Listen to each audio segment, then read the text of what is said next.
Recep. Benim bak İsmail. Bizim balağımız bu. Ben fırından kaçıp geldim. Bilmiyorum. Okuya. Caşım İsmail. Caşım. Kim bu? Neyse Ece. İştahtınız. Hoş geldin. Ben fırından tata. Ama elimde de var parayı. Aytar sözüm. Ağam aytıp koy, uğurdu boldum. Atının öz aytkanday kumar koydum. Oşol ele aytkan sözüm. Makul ece aytsam aytayım. Hoş var. Eleptep olur var çarşına, beni izlep çüşüt. Makul, bir o sen kaydaysın İsmail. Seyden! İsmail kalkma! Ne oldu? İsmail buram kalk gitken özün öğrenemez mi? Özün öğrenemez nerede İsmail kalktı ekenin? Emne, ne dilek benim? İsmail fronttan kaçıp gitti. Demek bu sağa gelgen. Bana hiç kim gelgen yok. Başka varar dileceğiz de çok da. Caşırmayın. İyi caşırmayın.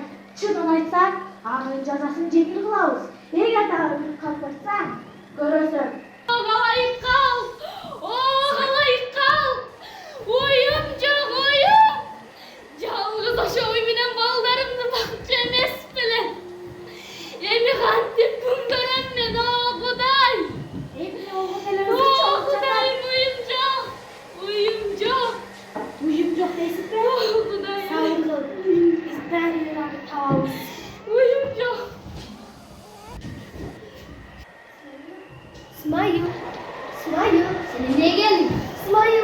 Bulçu da öyle sen mi? Sen mi İsmail? Senin neye geldin mi? Bizim öyle geldim İsmail. Kursağın kalp. Benim kursağım top. Zaten asasları bana duran daşım var. Ne karma? Ne İsmail? Çok. Allah'ın oyun sen orada oldun İsmail. Tura o. Çok de İsmail. Çok de İsmail. Ne demek? Sıranam İsmail. Ne biliyorum.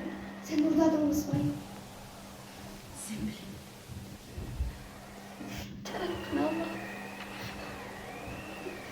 İsmail. Aya girdisin. Elden geçirim sırasam. Misilini geçirim. Aya girdi babası.